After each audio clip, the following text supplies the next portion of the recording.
We are live. Wonderful. Good evening, everyone. Thank you so much for tuning out this evening. I did ask Brendan if he was bringing his violin, but he said it was brutal carrying it around last week, so no violin. Sorry. That's okay. When you say brutal, describe brutal. Brutal is slinging it through security and them not believing that it's a violin and making you take it out and then, is this yours? Yes, it's mine. Can you play it? I could, but I have a flight to catch. Do we really have to go through this? 6 airports doing that. Yeah. And that, not to mention stowing it overhead and then, that one flight attendant that's like, sir, you cannot put that up there. Here, let me take it. I'm like, this is not leaving my side. So that's fun too. Right. Well, anyway, we didn't get Vivaldi, and I guess we won't. So I could introduce you one day to Lisa Scottolini, who is from Philadelphia, and we have this killer lemon tree in our backyard, and Lisa was overcome with lemon greed. So we packed up a box for her of 12 lemons, and what she went through going through security with her box of lemons the rest of her book tour was hilarious. She actually sent photos of it as it was making its journey. It was really fun. Well, this was in a box. I think if she'd packed it, it would have been better. Anyway, white test security, right? So last year, it was last year, wasn't it? Yes. Last year, Brendan and I met on Zoom over his first novel, The Violin Conspiracy, which I absolutely loved. It was our first mystery book of the month for February, wasn't it? Yes. I think it was February. And, it turned on a professional violinist and a violin that seemed unlikely that he in his life could have acquired, but you came up with a plausible story, didn't you? Yeah. Believe it or not, a lot of the circumstances surrounding the story came from my own experiences. I just gave you a little snippet about the airport thing. That happens all the time.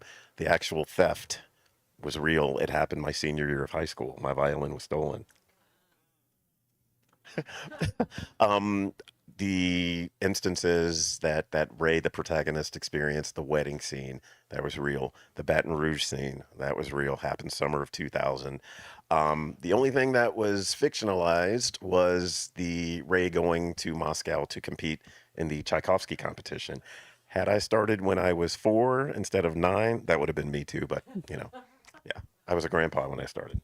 So for some reason or other, I thought the Tchaikovsky competition was piano because I'm old enough to remember when Van Cliburn went and wiped all the Russians out by winning it. And so, but was it always more instruments than the piano? Yes, all strings, vocal, piano. Yeah. Wow. Yeah. All right. That's a real thing. So anyway, we learned from this that Brendan is interested in issues of forgery and authentication and provenance. And those are things that in crime fiction most often seems to happen to manuscripts. Remember the Da Vinci Code? All that. But you've translated that, you've translated that to the musical world, and we had a violin. So this time around, well, it's your story. Why don't you describe what's going on in Symphony of Secrets? Symphony of Secrets, I got to say, I absolutely love this story. It takes place in 2 separate time periods, the present and 1920s New York, when jazz was really just really starting to pop in New York City. Jazz being in a traditionally American art form, it's the one true art form, music that's uniquely American. So I really wanted to focus on something American. In the past, Frederick Delaney is a struggling composer, and he meets a young woman who is a musician, who's also very musically gifted, and they develop a really interesting relationship, not only emotionally, but a work relationship. And their relationship, it carries on, and it has repercussions that last over a century. And in the present, Professor Bern Hendricks has been tasked with authenticating the long-lost Delaney score to the opera Red, which is the missing score to the Rings of Olympia, the greatest opera that's ever been written in the world. the entire world has been anticipating this piece, and he is the one that gets to authenticate it. And during his research, he discovers Delaney may not have written any of his music, and the powers that be will stop at nothing to keep that a secret. I know, right? Symphony of Secrets. So do I hear just a little nod to Wagner and all this? I mean, if you took this to Beirut, what would happen to you? Wagner. Yeah, it was, when I was coming up with the concept of the Olympic rings, I knew that was going to be the instant comparison, with the ring cycle by Wagner. But I wanted some way to make it uniquely American. So the missing opera is entitled Red, the Ring of America, of the Americas, North and South America. So hopefully that is enough to dissuade anyone who thinks that, oh, you're just copying Wagner. I didn't say you were just copying Not you, Wagner. Barbara. No, not you. So I have an opera fan since I was 12 years old, and for my birthday, a friend of mine took me to Lyric Opera in Chicago, where Renata Tebaldi sang La Traviata with camellias sewn to her dress, and I was a goner from that moment on. So some years ago, I had eschewed Wagner because actually I can't stand the libretti. I can listen to the music, but if you actually listen to the words of Wagner, it can be a difficult experience. So I saw that Daniel Barenboim was conducting at La Scala the entire ring cycle. And I thought, if I'm ever going to do this, I'm going to go to La Scala, and it's going to be Daniel Barenboim. The payoff for this was that we were both staying, along with the other people in this group, at a hotel where not too far from the Opera House. As a single, I was up on the 5th floor because that's how it works in Europe. They give you like the maid's room, and couples and all were down lower. Then there's a reason for this. So after the first night, we got into the elevator, several of them. And as the door closed, it opened again, and Daniel Barenboim got into the elevator. Everyone else had to get out on floor 2 or floor 3. Daniel Barenboim is also on floor 5.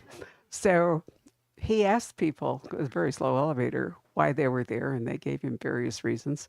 After they all left and the door closed, he looked at me and he said, "Why are you here?" And I said, "I came for you." And he said, "Now this is good because I'm in my 70s, so it was not, a hit." But he said to me, "I have a bottle of champagne in my room," he said.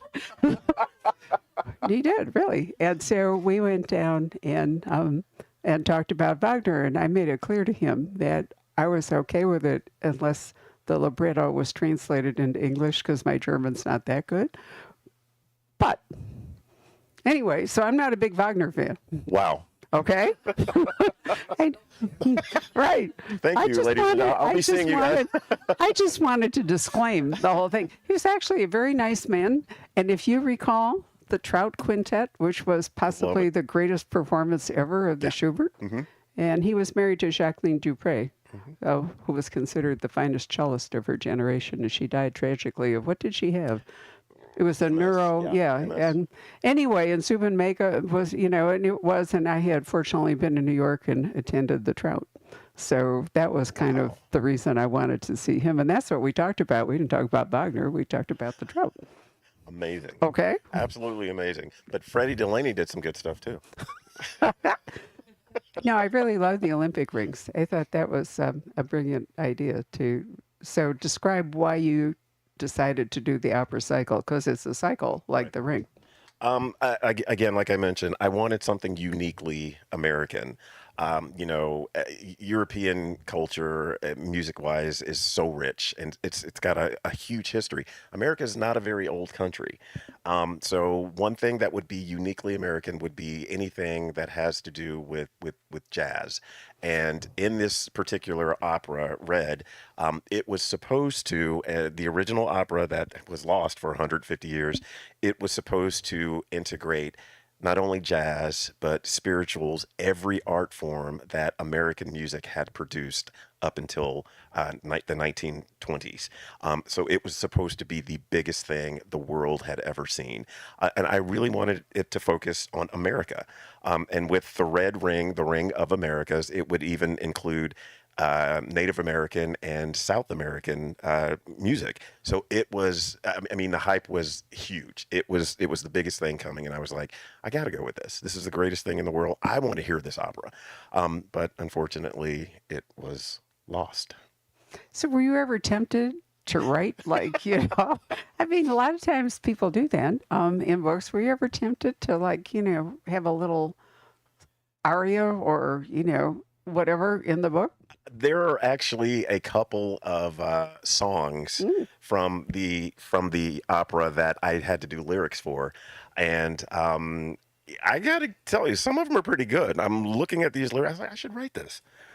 All right, I mean, because all of the music is fictionalized, and it's the music that one of the protagonists, Josephine, wanted to hear. This is the music that she wanted to hear that no one had ever done before. Can you imagine how just, I mean, I'm sure it would be an extremely powerful piece of music, anything that she came up with, and I just don't think I'm on that level. I don't want to let people down. The hype is there. Okay, well, that's okay. I just, no. We're just going to have to leave it to people's imaginations. So part of this whole deal is that there's musical manuscript involved. Have any of you been to the Morgan Library and seen their collection of musical manuscripts? It's very impressive. And the thing that's most impressive is the Mozart manuscript. Why is it the most impressive? You should know. Because it's Mozart. No, actually, that's not it. The reason it's so impressive is that Mozart was a one draft composer. There are no there's no correction, there are no notations, nothing. In other words, he wrote it down the way he heard it in his head, and that was it. And I totally knew that. I did. You did, right. So, but that's not, there was a reason I said that. That is not the case for the manuscripts that you're talking about. So tell us about, because there's code cracking in this. It's very exciting. Well, how many of you are musicians here? Okay, that's enough. All right, good. No, with this particular manuscript, one of the protagonists, Byrne, he is tasked with authenticating this, and he basically has dedicated his life to this composer, Frederick Delaney. He knows everything. He knows his shoe size. He knows what brand of toothpaste he used. He knows what type of deodorant he used. Everything about the man he knows. Every pen stroke, he knows it. If this is Delaney, I can authenticate it. And there was a mystery as to why this piece actually went missing, and then why, when Delaney tried to recreate the piece several years later, it was a total flop, and no one could ever piece together why that was. So him having this authentic, original piece of music that the world has been looking for 100 years, it's the greatest thing that's ever happened to Byrne, greatest thing that could have ever happened to anyone. And he is tasked with authenticating it. He's got to, there's what we call Delaney doodles. It's a type of, when composers do things, when composers write pieces of music, there are so many different types of annotations that you could use. It would look like sometimes they would look like scribbles. Sometimes they would look like a cat took a pen and just kind of wrote, but it makes perfect sense to the composer. It makes perfect sense. So these Delaney doodles that were discovered, okay, this is real. This is absolutely real. But during the research, he discovers, wait a minute, there's something odd about this. There's one thing that I don't understand. All of the scholarly papers that I've read on this, no one can figure it out. But Byrne, along with his companion, Ebony, they managed to figure it out. And as they figure this out, it opens more and more doors to more and more questions. And it's just, it's a mystery that just kind of keeps going, and you can kind of see where this is going. Are they going to figure it out? And when I don't want to read the book. It's great. So there's a whole Bletchley Parker thing going on because, they couldn't crack the German Enigma code without a very early, very crude computer. Any of you know about Alan Turing and how all that worked out. So Ebony is the Alan Turing of this book because Byrne isn't really at all. But it's a whole different world now with computers working on code cracking, so to speak, and that's really what this is, isn't it? Yeah, absolutely. And I wanted with the character of Ebony, Ebony is everyone's best friend. She's the person that you really want as a sidekick.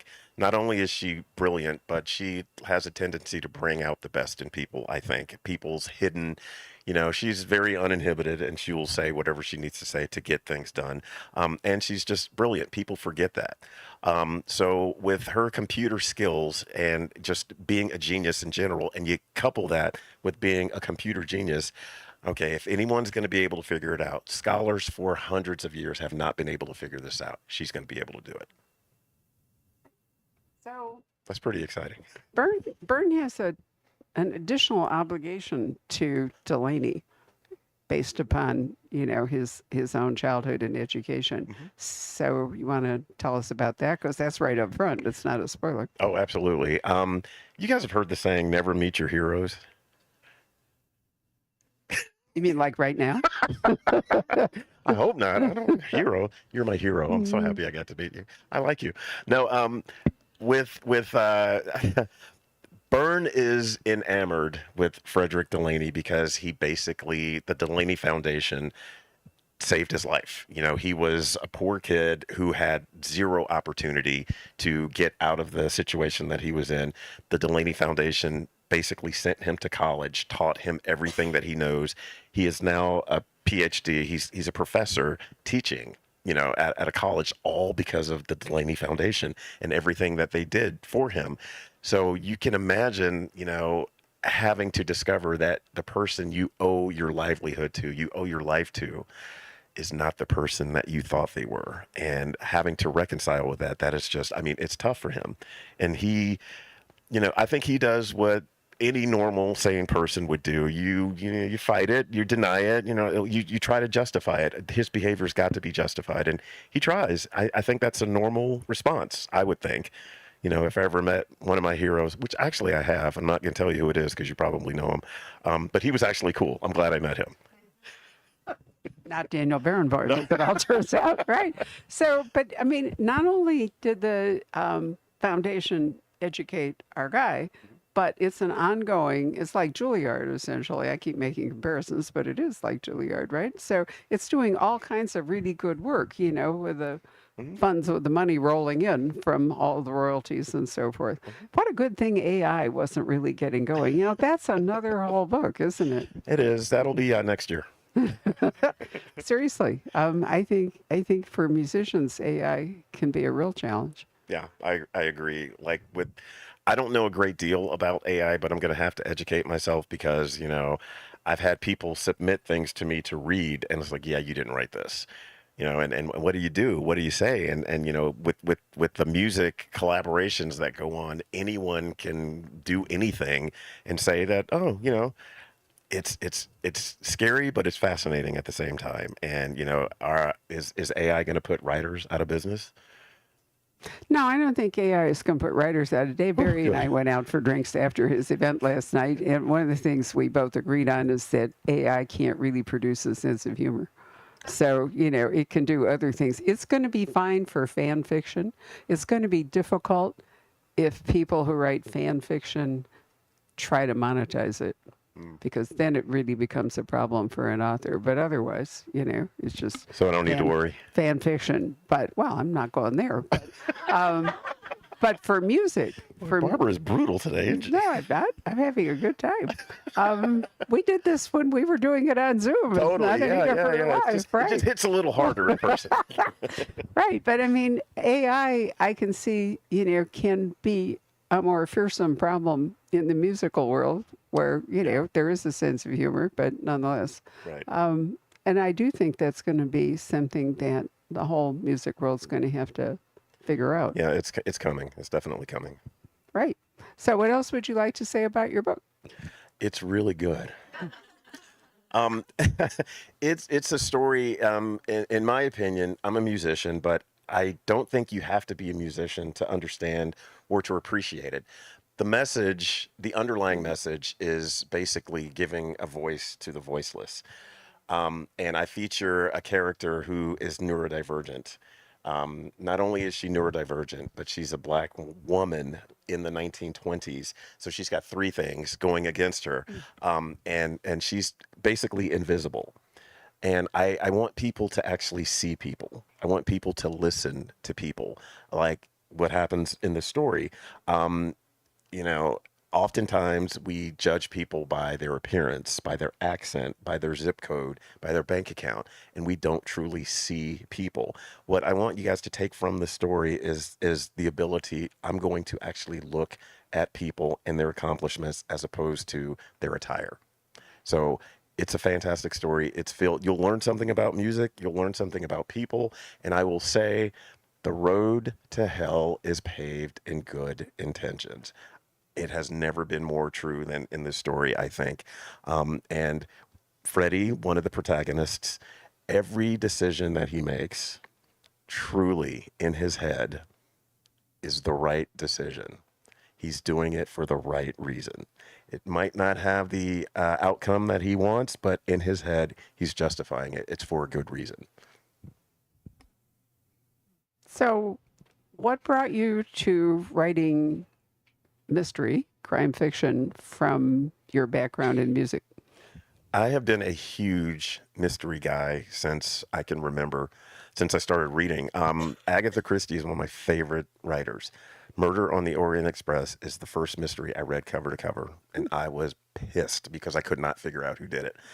And I've just loved them ever since then. It's just, to me, it's fascinating to be, there's so many characters and anyone could have done it. And why did you come up with this person as, the culprit, and how did you do it? It's just fascinating to me. I think we as a species we're inquisitive by nature. And when you get to read stories that just, it's a page turner. Every page could be something else. It could be. And I just love it. I absolutely love it. So, I want to write like Agatha Christie, and I want to write like I'm watching a movie, and I want every page, I want the pages to rip because they're being turned so quickly. That's the kind of writer that I want to be, because it brought me so much enjoyment. So, how did you hone your skills as a writer? It's not easy to write a whole novel and get it published. I have people. Okay, I'm a musician, so I have people. I am very accustomed to receiving feedback, critiques, criticism. When I'm playing something, that's not good. You need to do this differently. You need to do more of this, less of this. I let everybody read my stuff. Are you bored? Is this boring? Yeah, this part is boring. I don't understand this. Okay, then I need to do something differently. It's not, I know a lot of writers who don't want anyone to read anything until it's good. My philosophy is, I'm not writing for myself. I'm writing for an audience. And if the people that I'm letting read this stuff, if they're not digging it, then I need to do something different. So there are several drafts. I have in my computer several scraps piles. I actually wrote an entire short story that I had to completely throw away because I made the mistake of reading something very similar to what I was writing. And I was like, why does this sound so familiar? Oh, because that's the story I read last week, almost word for word. Scrap. So yeah, I want people to be entertained. And the best way for me to do that is to know what it is that they like to read. So I definitely take a ton of feedback.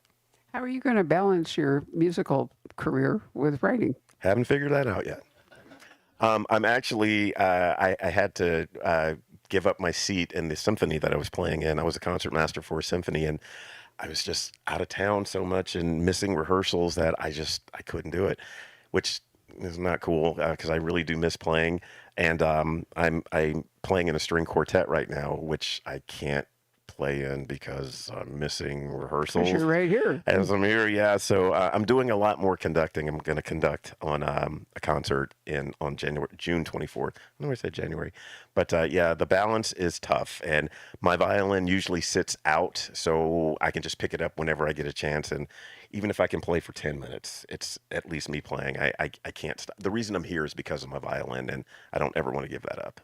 So, can you do like a solo career if it's difficult for you to rehearse with groups? That would involve even more practicing.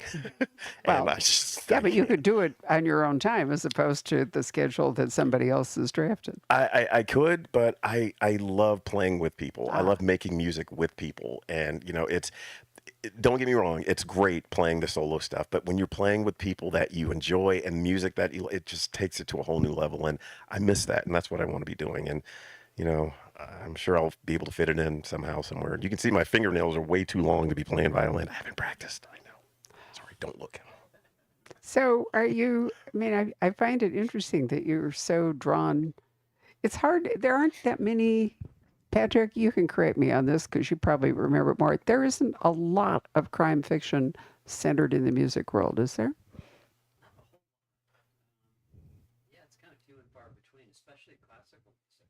Right.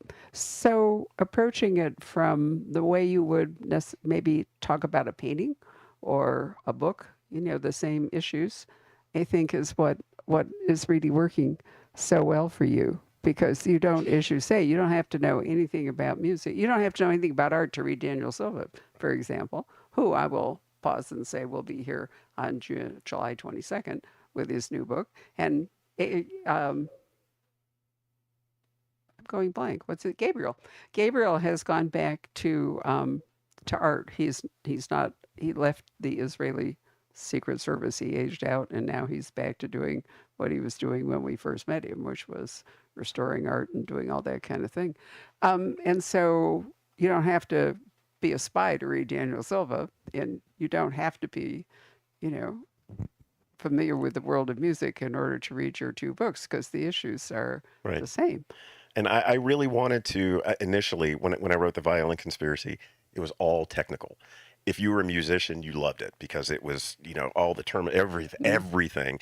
And then I let this feedback that I was getting. I let someone who is not a musician read it, and they were like, "I have no idea what this is. This does not make any sense to me." Right. So as I'm a teacher, I'm always trying to teach, and I'm not trying to force a lesson down anyone's throat, but writing it in a way that people could understand who are non-musicians. That is the goal. I just want people to enjoy what it is that I'm reading. You pick up a book because you want to enjoy what it is that's contained within the pages, and I really want that for people. And I can't force music down people's throats. I don't want to do that. But in some way, shape, or form, everyone has some type of appreciation for music. Would I be correct in saying that? Yeah, everyone can relate to it in some way, shape, or form. So I'm going to be the Stephen King of musical thrillers. A lofty ambition, but I love it. Yeah. Well, I mean, I think that people who read crime fiction, for example, everybody here, like to learn things along with the stories. I think that's one of the reasons that we read mystery is it gives us a chance to pick up knowledge. I mean, probably any of us who've been reading it for a long time could go on some quiz show and really score well, right? Because we we've learned a lot of things. For example, I have a recipe for deflensing a body made with Tide that I learned from Erin Elkin, which I've never used. But do you remember the woman in Scottsdale who butchered her husband and got caught because she, left him in dumpsters? If she were an Erin Elkins reader, she would not have been caught. I'm serious. So, I mean, that's not necessarily a useful thing, but right. But we all pick up knowledge about stuff. And so we like to read books written by people who do have knowledge, like you, and are able to translate it to people who are not sophisticated in that. That is the goal, 100%. People often ask, "What books do you enjoy by musicians?" The answer is none. You get it. He gets it. There is always something that is completely inaccurate, and it drives you bananas. And it's like you can't even enjoy the rest of the story because it's just so off. It's so wrong. So I like to make sure, as a musician, my friends, when they read this stuff, one thing is off, they're going to let me know about it. And I cannot put out. I can't call myself a professional musician if I put out inaccurate information. So I do not want to do that. And I am very fortunate to be able to say I've gotten feedback from people complaining about stuff, but it's never been anything musical. So does the name Helen Trouble mean anything to you? What was that again? Helen Trouble? Does it ring a bell? Probably not because you're too young. Oh, but Helen Trouble was the greatest Wagnerian soprano of her generation, and she was the definitive. We're back to Wagner. She was a definitive soprano at the Metropolitan Opera with a guy named Lawrence Melchior. She was built like a bellows. She was an incredible voice, but her basic physiognomy meant that she was really built like a bellows and she could belt out, those enormous arias and whatever. Anyway, she was a mystery fan, and she wrote a book called Murder at the Metropolitan Opera. If you're an opera fan, you knew from the beginning who did it. I won't spoil that for you. But anyway, I love that book, and I read it when it published in 1950 or whatever it was. So Poison Pen Press has been doing a series called the Library of Congress Crime Classics, which even though we sold the press, we're still doing. And I fought for Murder at the Metropolitan Opera, or the Metropolitan Opera Murders, actually, it might be. Anyway, I fought for it to be included in the Library of Congress Crime Classics. And the feedback I kept getting was nobody's going to care about, Murder at the Met. It's an opera thing and all. It's their most successful. I won. It is their most successful republication of the book, which is, after all, the idea. And there was a real murder at the Metropolitan Opera. If any of you remember that, in New York, it was a woman. She was killed somewhere up on the roof or something by a stagehand. I mean, it was a real, actual murder, which didn't have anything to do with the opera. I mean, it was a miserable. Does the Poison Pen have that book? We might have one in stock. I'll go and look. I think we do. But anyway, she was able to write a really good mystery, and you didn't have to love opera in order, to read it. So, as I said, if you're a real opera fan, you know from page one who the killer is. I won't spoil that for you, but you do. But anyway,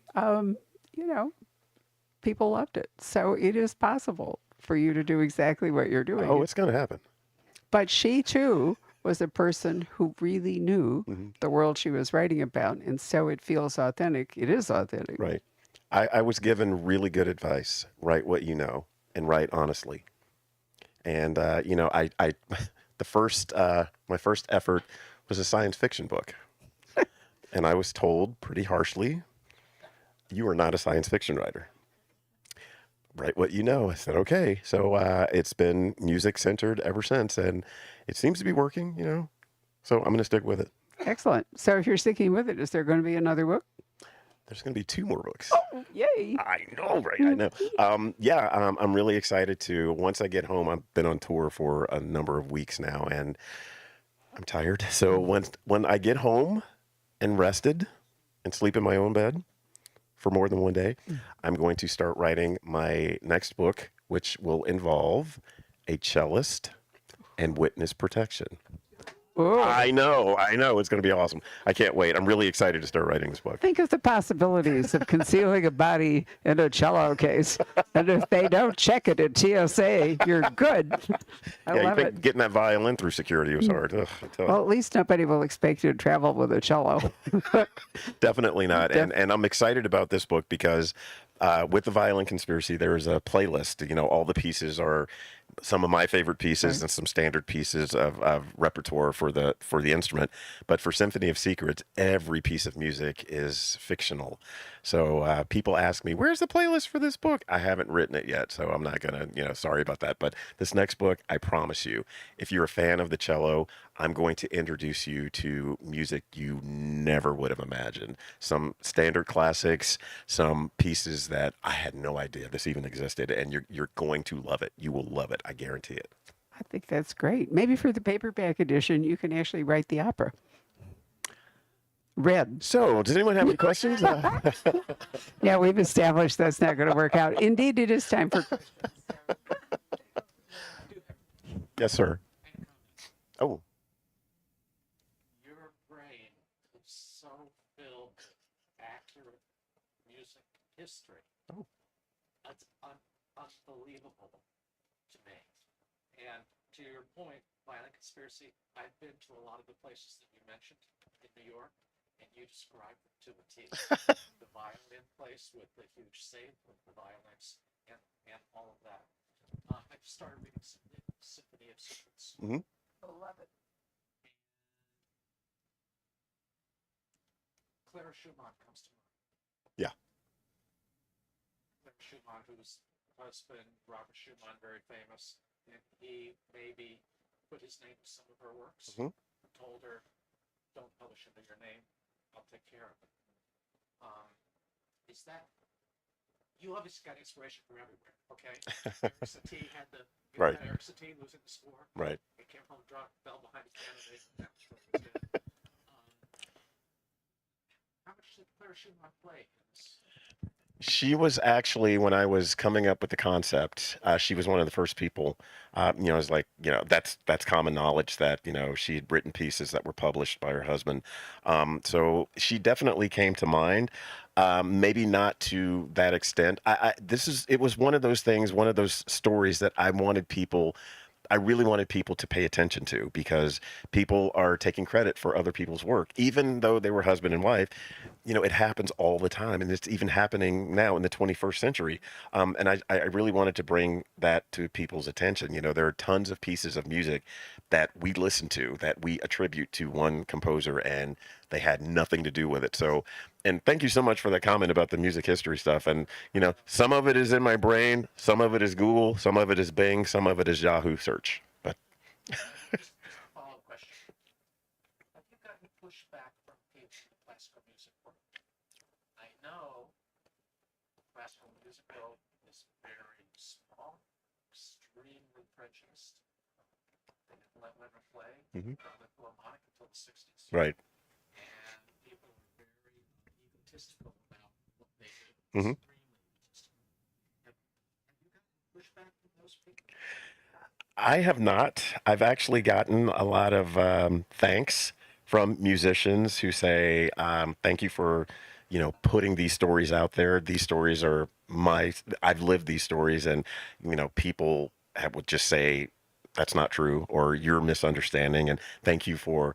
And it's basically from the players. You know, that the players are different than the administration. It's totally different. You know, even from the conductors, it's so, you know, the perspectives are a bit different. But yeah, I've gotten a lot of feedback from people saying, you know, thank you for writing stuff like this, and you're accurate, and I can relate to it, and it's something that I have totally personally been through. So, you know, and that makes me feel good and makes me think that I'm doing something right. Thank you for that. Hey. Questions have come in. Oh.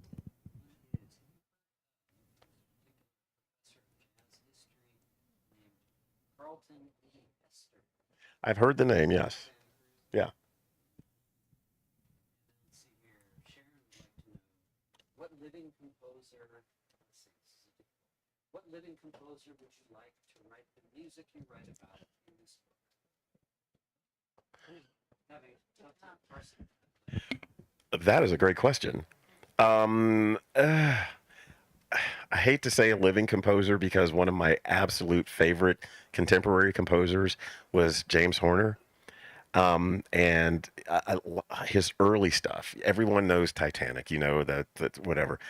You go back and you listen to some of his earlier film scores, unbelievable stuff, unbelievable. And I'm going to go ahead and put, it would be James Horner. I'm sorry, I can't do a living composer. Maybe Danny Elfman, maybe. It might be a little weird, but um, go back and watch the movie. Oh, you know, if you don't want to watch the movie is actually terrible, but you know, I liked it. It's a 1983 movie called Krull. I know, and I know. What's Krull? Krull, and there was a video game too. The score, just look it up on YouTube. The score to Krull, unbelievable, and you would never even know that this is James Horner. Not kind of like listening to his later stuff as compared to his earlier. It's incredible, and I wish he were still around. I would love to hear his take on some of this music. Have you done much composing of your own? Do you see the comparison kind of between the writing and composing? Great question. I am a songwriter. I play music. I play other people's music, and you know, my violin. I'm not very good at, you know, I don't do orchestral compositions, but I write songs. I have a rock band, and I write the songs. So if that counts, that's where a lot of those lyrics come from. So the bad lyrics that you see in the book, those are real. And the good ones are real too. I wanted to juxtapose those. So no, I will write a song, you know, but as far as, you know, instrumental compositions, that's not my thing. Hey. Okay.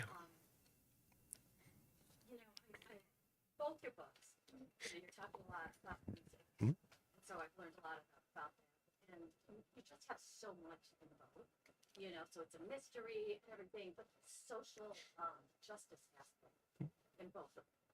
It's just, you know, I think everybody should read it.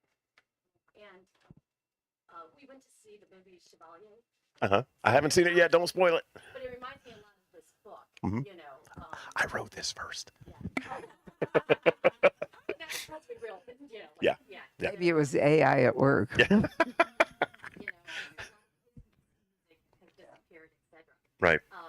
But it was a very interesting movie, and when I was listening to your books, I finished it. Mhm. I listened to it in audio.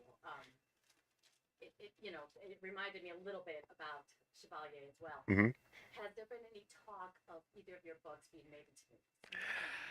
Yes. First, can I make a comment about Chevalier? I only seen trailers, and I think that the main character who plays Chevalier, I think he did the best he could with the violin. All I saw when I just saw him, I was like, oh my gosh.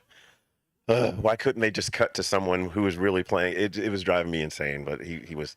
I hope you don't think that he was really playing. It was, okay, sorry. But I'm sure it's a fantastic movie. That's why stuff like that drives me insane. But Sony actually optioned the Violin Conspiracy for a miniseries, and they took the screenplay that they had written to like Netflix and HBO, and they all said this is a movie. This is not a miniseries. So I'm in talks with the director right now to do a movie, and I just got a call last week, or was it this week? I think what is today? It was last week. I got a call last week from a director who would like to make Symphony of Secrets into a feature film. So, Who do you see playing? me?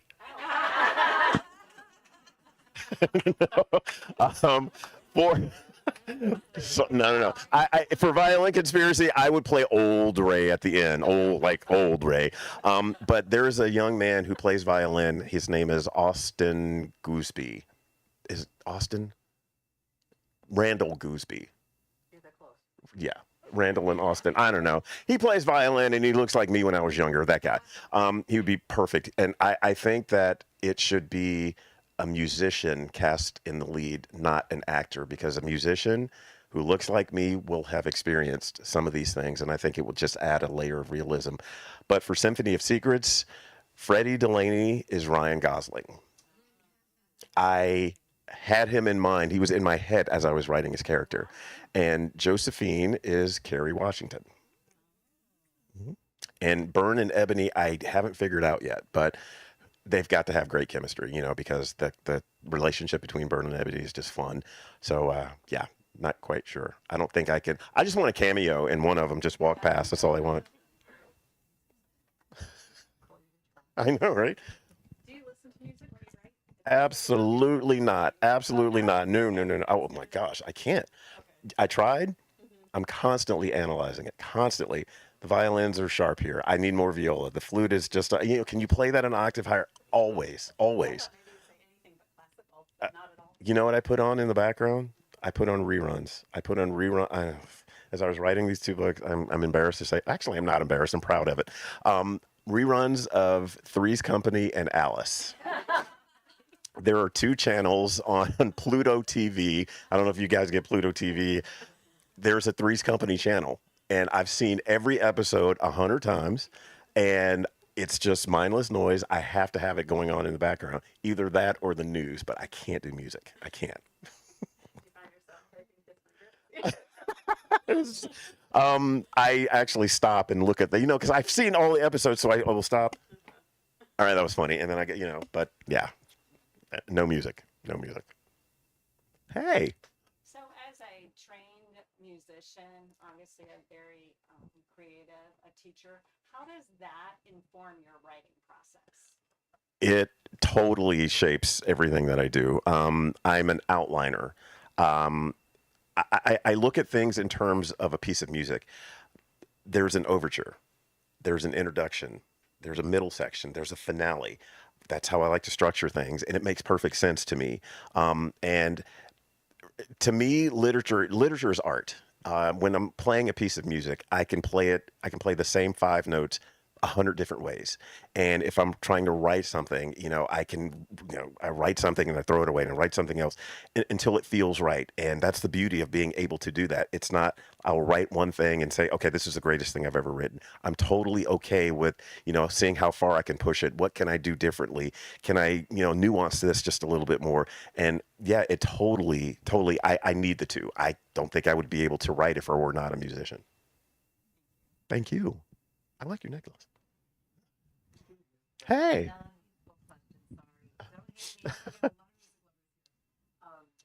Kudos to whoever read Violin Conspiracy and said, I don't understand it, because that would have been me. But I loved it. I didn't read it immediately. I didn't read it until Hank Ryan interviewed you. And I was like, okay, I'm going to give this a try. And I really enjoyed it. So kudos to that person and to you for Thank you. agreeing and doing it. So we mentioned this before you started. This book feels more than the first one. Uh-huh. So what was different, and how come it's this way, and what was sort of the difference for you between 1 and 2?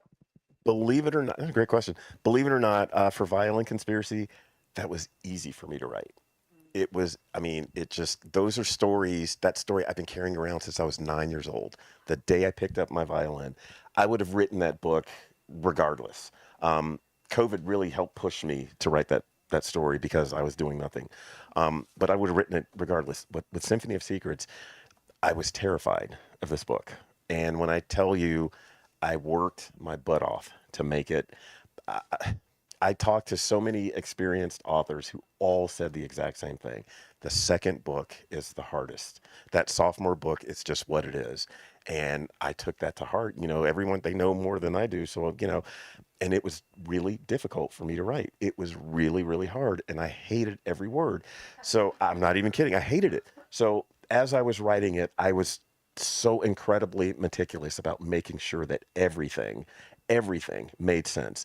The plot could not, the pacing could not stop, and if it was too slow here, I had to add more to pick up the pacing. And it was a challenge, to say the least. I think that's why it's thicker, because I wanted to make sure I threw everything in, including the kitchen sink. And thank God my editor took most of that stuff out. But it was really challenging for me to write. I think that's why I put more into it, because it was such a challenge for me to do.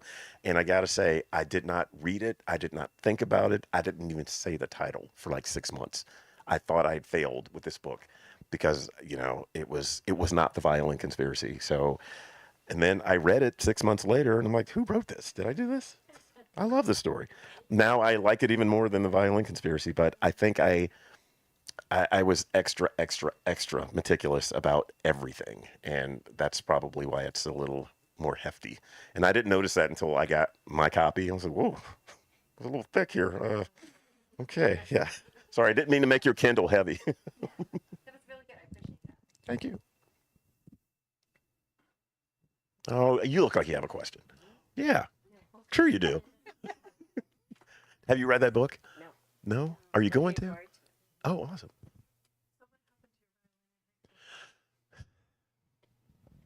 You really are going to make me answer that question? Really? I was almost over it. No, it's like, I'm just kidding. Someone is playing on my 1953 Eugene Lehman violin 30 years later.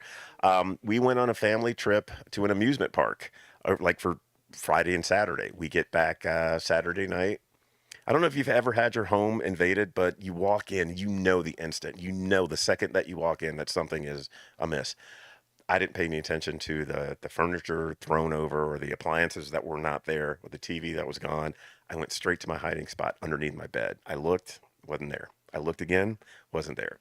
I walked out of my bedroom and I walked back in because, of course, it's going to be there. And it wasn't. And I was devastated. It was like a piece of my soul had been ripped away. And your instrument is an extension of your body. It really is. And it's gone. And I hope someone is playing on that instrument and enjoying themselves. I hope that's the case. That's why I chose a 1953 Eugene Lehman violin for Ray to play on at the competition, because And if anyone has seen it, I won't ask any questions. I'll take it back. Promise. Not in the beginning because they just didn't get it, and I can't blame them.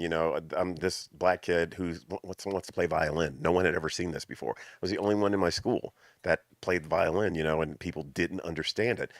My family was as supportive as they could be, but it was like, okay, we don't get it, but we're not going to stop you from doing it. And it turned out, to be great. My sister followed in my footsteps. She played cello, and my younger brother did the same thing, and it worked. Truly, I'm a spiritual person. I really am. And I believe that it was supposed to happen. I believe that. Ta-da! I mean, that's just I just believe it. When I picked up that violin for the very first time, it just, that was I remember the day like it was yesterday. It was freezing. It was November. In Fayetteville, North Carolina, and my dad had the violin in his trunk, which I never recommend for anyone to do. Don't put a violin in a trunk in November when it's like 30 degrees. Don't do that. And I will never forget the sight, the smell, how it felt, everything. And that day, basically, that's when my life started. And I truly believe that.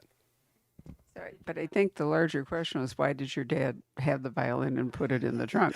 Because he didn't know. No one knew. It was like, okay, my son wants a violin. Well, okay, I'll just throw it in the trunk. So you asked for one. When the program came to the public school, it was an opportunity. All you have to do is rent an instrument. Here's a form. Take it to the music store. I only did it because you got out of school. I mean, you got out of class twice a week.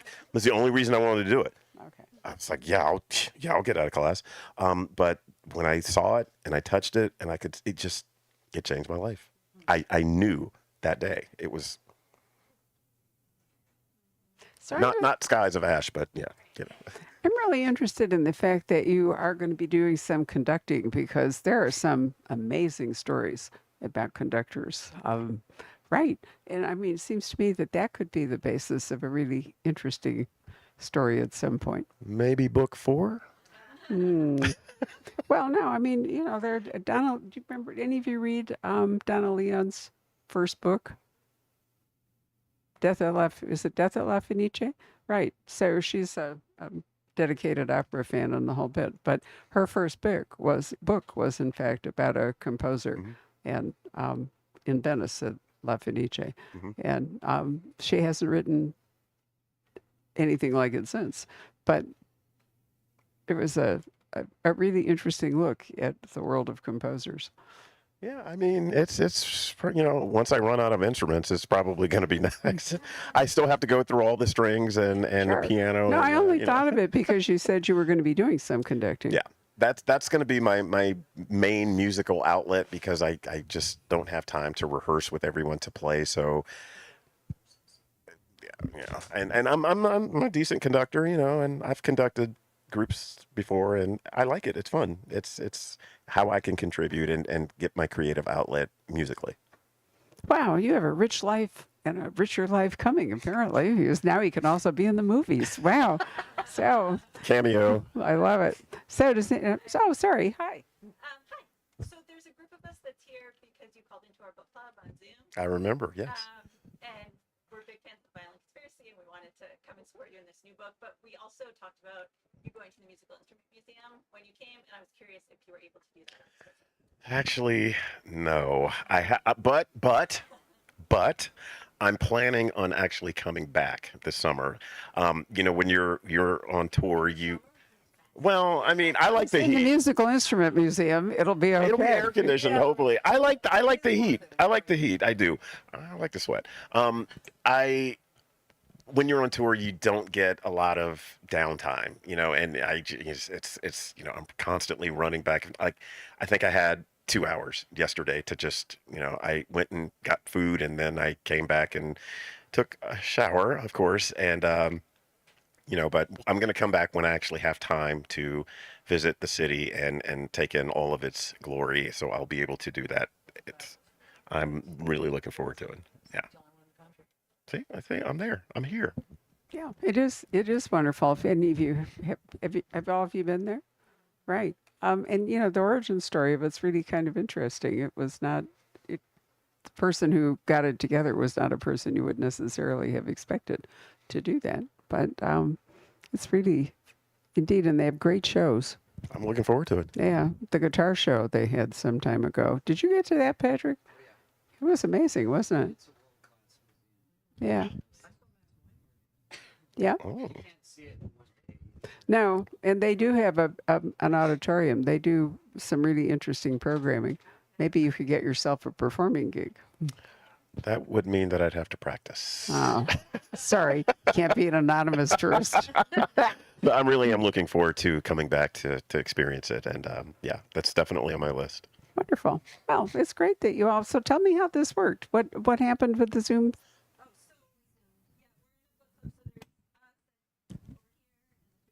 Okay.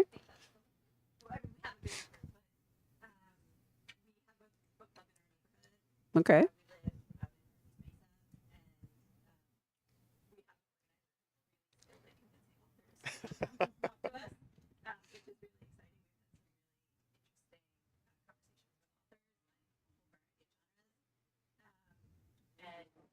Your Zoom with us was really memorable. Like you were so enthusiastic and so engaged, and it was really fun. And we saw that we all want to be there. So, as many of us did. Oh, thank you. It's wonderful. Zoom's really a terrific technology, isn't it? All the things that we can do, because we met over Zoom last year, so we could do the Violin Conspiracy. And of course, the full glory of your presence wasn't entirely revealed by Zoom, but here we are. Well, it's really been a pleasure. So I like to give away a book at a book that I get. This is an advanced reading copy. I don't know whether you guys see these in your book club or not. And I'm particularly interested in this one, and it is there's questions of literary fraud and provenance, called The Last Word by Taylor Adams. It was our April crime book of the month. And since I've read it, I can now relinquish mine. And I'm trying to think, normally, do we have numbers in your books? Oh, we do. All right, John. All right. So in order to give this book away, I'm going to ask you. No. That isn't. No, that's just how. Oh dear, now you're disqualified. No, you're not. Normally, what we do is ask the author to. I'll have to find a book for you. I can tell. To pick a number between 1 and 14, which currently won't be 14, and we'll award that. I'm really sorry. I didn't get there fast enough. 1 and 14. Let's just give up and give it to her. Let's go with 11. Oh my gosh. Is that you? Yeah. Well, do you know 14 back there? You can get the first signature. But I did recommend the Violin Conspiracy. So maybe you can. Here you are. You are entirely welcome. It's I'm trying to remember. This book has been described as a slasher film. Something. Anyway, it's a really amazing book. That's the great thing about crime fiction. It embraces everything. You can really create a mystery or a thriller out of almost anything. I'm trying to do that without killing a single person. That a thriller allows you to do that. But truly, if you read Golden Age mysteries and all, I don't know when it became an absolute that it has to be a murder mystery, because some of the really great earlier mysteries were about diamond thefts and, forgery. And there's one brilliant Dorothy Sayers story that involves keeping a woman captive by depriving her of her thyroid. So she becomes, almost, yeah, I know. But I mean, it didn't have to be a murder mystery in order. So you're in good company there. Yay. Right. So, thank you very much. Oh, look at him. Thank you. Love it. I get to show my gratitude every single day. Every day. Well, thank you. Thank you for coming and being such a good sport, even if I talked about Wagner. What could I say? It's a pleasure. So if you all would like to get your book signed, what I'd like you to do is fold up